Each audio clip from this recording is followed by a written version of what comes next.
News 18 India. और बात इस वक्त की एक और बड़ी अपडेट की करेंगे। हल्द्वानी हिंसा मामले में इस वक्त एक बड़ी खबर सामने आ रही है। सूत्रों के मुताबिक हल्द्वानी दंगे में रोहिंग्या और अवैध रूप से रह रहे बांग्लादेशियों की भूमिका की जांच की जा रही है। सूत्रों के मुताबिक बनभूलपुरा में तकरीबन 5000 के आसपास रोहिंग्या, बांग्लादेशी और बाहरी लोग रहते हैं। सूत्रों के मुताबिक पुलिस को कुछ इनपुट्स मिले हैं कि उपद्रव के दिन कुछ लोग बनभूलपुरा के बाहरी इलाके में रेलवे लाइन के आसपास की झुग्गियों से भी उपद्रवियों के झुंड के बीच में देखे गए थे, जहां पर रोहिंग्या मुस्लिम की आबादी रहती है। और यही वजह है कि जांच के दायरे में अब इन्हें भी रखा जाएगा। ये बड़ी अपडेट सूत्रों के मुताबिक हल्द्वानी दंगे में रोहिंग्या और अवैध रूप से रह रहे बांग्लादेशियों की भूमिका की जांच की जा रही है। ये एक ऐसी खबर है जिस पर देश भर की निगाहें। दीपक बिष्ट हमारे सहयोगी हल्द्वानी में ही बने हुए हैं। दीपक, जिन रोहिंग्याओं की इन्वॉल्वमेंट की खबर आ रही है, क्या जो मुख्य साजिशकर्ता माने जा रहे हैं उन्होंने रोहिंग्याओं का इस्तेमाल इस बड़ी हिंसक वारदात के लिए किया? क्या इस तरह की आशंका और उसी के मद्देनजर ये जांच पड़ताल भी आगे होगी?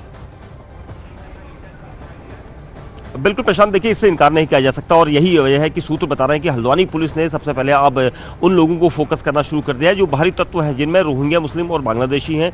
उसके अलावा भी बाहरी काफ़ी लोग यहाँ पर रहते हैं जो अवैध रूप से यहाँ पर रह रहे थे काफ़ी समय से।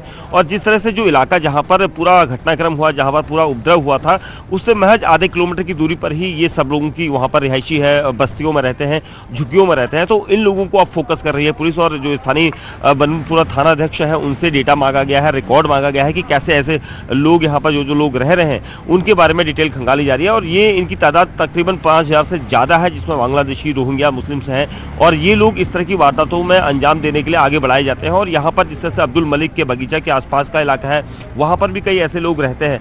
तो पुलिस सूत्रों का ये कहना है कि इस पूरे नेटवर्क में इन लोगों का इस्तेमाल किया जा सकता है और ये कहीं पर भी जांच के दायरे से बाहर नहीं है। जांच में इनको भी शामिल किया जाएगा और अब रोहिंग्या मुस्लिम्स का पता लगाया जा रहा है कि कौन कौन लोग किसके रडार पर थे और कितने लोगों के कांटेक्ट में थे।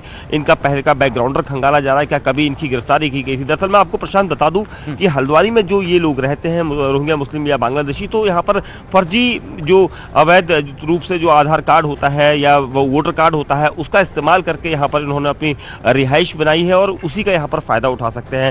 और इसीलिए पुलिस अब उन लोगों का डेटा एक पूरा स्टोर कर रही है, खंगाल रही है, ताकि इनकी पहचान हो सके। और वीडियो फुटेज में अगर इनकी एक की भी अगर पहचान हो जाती है तो उसके बाद ये साफ हो जाएगा कि इस पूरे मसले पर इनका भी इस्तेमाल किया गया था। बिल्कुल, और इसीलिए अब ये धरपकड़ तेज कर दी गई है, जांच पड़ताल तेज कर दी गई। लेकिन इस पूरे मामले में एक और बेहद अहम और बड़ी खबर, उत्तराखंड के हल्द्वानी में हुई हिंसा पर अब धामी सरकार लगातार एक्शन मोड में दिखाई दे रही है। पुलिस ने 19 नामजद और 5000 अज्ञात लोगों के खिलाफ मामला दर्ज किया है और उनकी तलाश अब तेज कर दी है। और इसके साथ ही कई लोगों को हिरासत में भी ले लिया गया है, पूछताछ उनसे की जा रही है ताकि कोई क्लू मिल सके उन आरोपियों की गिरफ्तारी के लिए।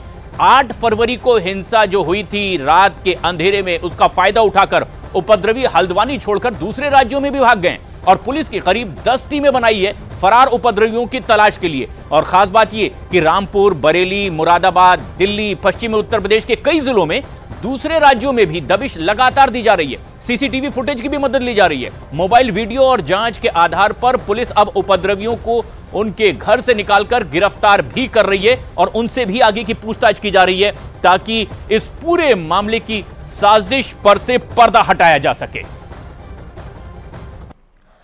दीपक का सीधा रुख कर लेंगे। दीपक हमारे सहयोगी हमारे साथ बने हुए हैं। दीपक, 100 लोगों की पहले ही गिरफ्तारी हो चुकी है, क्या उम्मीद करें कि गिरफ्तारियां और होंगी? और क्या इन 100 लोगों से किसी तरह के कोई इनपुट्स मिले हैं अभी तक, कोई जानकारी इस बारे में? देखिए बड़ी खबर आ रही है क्योंकि सूत्र बता रहे हैं कि 100 लोगों के आसपास जो है वो हिरासत में लिए गए हैं। देर रात भी तकरीबन 30 से ज़्यादा लोगों को हिरासत में लिया गया और इसलिए अब तक जो आंकड़ा बन चुका है वो 100 के आसपास डिटेंशन का बन चुका है। और अभी जो ताज़ा खबर यही है कि इनसे पूछताछ की जा रही है, इनके फ़ोन कॉल की जो लोकेशन है उसको खंगाला गया है, सभी के फ़ोन नंबर्स को रखा गया है। उसके बाद उन सभी नंबरों को ट्रैक करके ये देखा जा रहा है कि इनकी लोकेशन बनभूलपुरा में मलिक का बगीचा और बनभूलपुरा थाने के आसपास की है और इसी वजह से इनको ट्रैक करके यहाँ रखा गया है। क्योंकि कल एक दिन पहले हमने बताया था आपको कि तकरीबन 20 के आसपास ऐसे लोग थे जिनमें 16 लोग नामजद थे, यानी उनके नाम थे बाकायदा पुलिस के पास, और उन लोगों को पुलिस ने हिरासत में लिया था। लेकिन देर रात से तगड़ी जो बड़ी छापेमारी यहाँ पर कही जाएगी पुलिस के द्वारा और पैरामिलिट्री फोर्सेस के द्वारा, जिसके बाद अब 100 का आंकड़ा यहाँ पर पार करने की कगार पर है पुलिस डिटेंशन में, और 5000 ऐसे लोग हैं जो राउंड अप किए जा सकते हैं, क्योंकि उन लोगों का नेटवर्क यहाँ पर देखा जाएगा, क्योंकि 5000 से ज्यादा लोगों की भीड़ थी और इसी वजह से वो 5000 लोगों के खिलाफ भी पुलिस सख्त प्लान कर रही है। लेकिन जो रडार पर है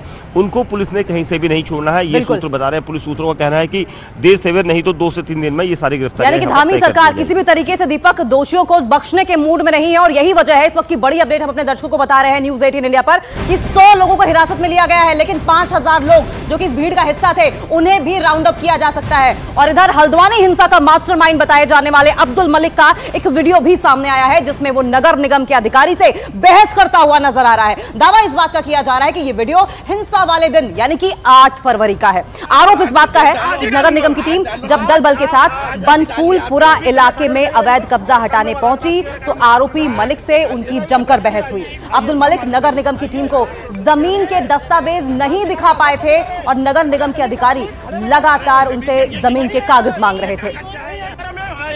जेल डालूंगा, आज ही डालूंगा, आज अभी डालिए आप, अभी चलिए थाने में जाइए इनको काम में बाधा रात की कार्य में चलिए, आइए साहब हमारे साथ चलिए, आइए रात की कार्य में बाधा उत्पन्न कर रहे हैं। अगर जमीन कागज नहीं खड़े नहीं होने जमीन का नहीं है कागज, ये कागज चाहिए, नहीं कागज है हमारे पर दादा। आप यहाँ से जाइए, पहले तो नहीं मेरे दादा जब तक फ्रीहोल्ड नहीं दिखाएंगे एक कदम नहीं खड़े, मेरे दादा पर दादा के नाम पे से काट दिखाइए पहले।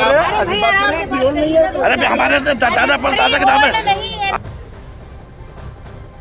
हल्द्वानी हिंसा के मास्टरमाइंड अब्दुल मलिक ने साल दर साल कैसे एक बड़ी साजिश रची, साल 2014 से लगातार कैसे कब्जा बढ़ाता रहा, और जब कब्जा हटाने के लिए वहां टीम पहुंची तो लोगों ने उपद्रव किया, और इसकी एक एक डिटेल आपको सबूत के साथ दिखाएंगे कि किस तरीके से एक बड़ी साजिश रची गई इस अवैध कब्जे के लिए। और जब प्रशासन की वहां टीम पहुंची तो उनके खिलाफ भी यहां लोगों को एकजुट करके जबरदस्त उपद्रव किया गया, आगजनी की गई, थाने में आग लगा दी गई, और यहां तक साजिश रची गई कि थाने में पुलिस वालों को घेरकर जिंदा जला दिया जाए।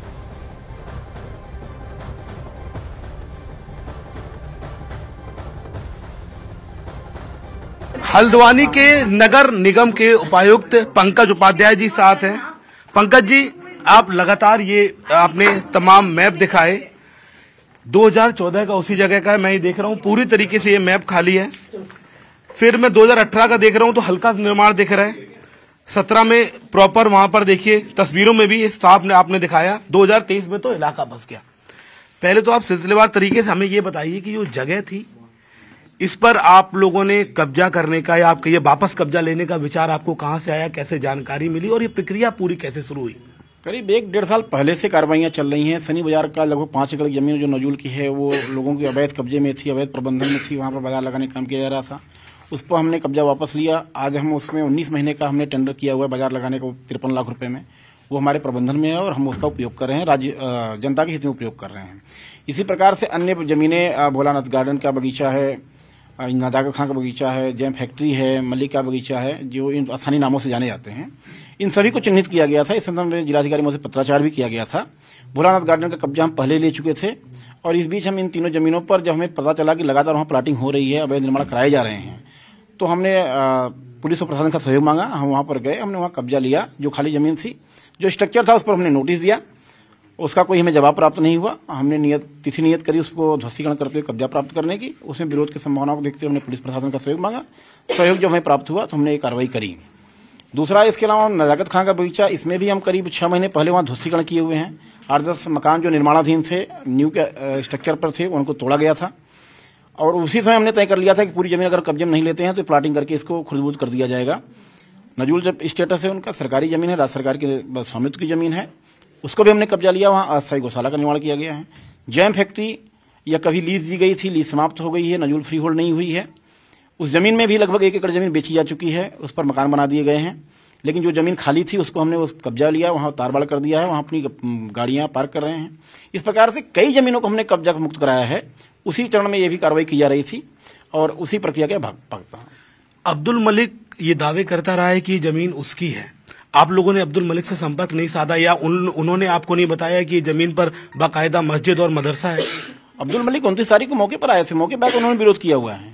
हमने स्पष्ट कहा कि अगर आपकी कोई जमीन का दावा है तो अपना पुष्ट करिए, राजस्व विभाग से संपर्क करिए, उसके बाद भी अगर पुष्ट नहीं है तो आप जो भी संबंधित दस्तावेज हैं, चूंकि राजस्व विभाग के अभिलेखों के अनुसार ही कार्रवाइयां होती हैं, तो राजस्व विभाग से भी हमने प्रमाणित कराया हुआ है। मैंने उनसे कहा कि आप अपने दावे की पुष्टि कराइए, आपकी जमीन आप ले जाइए।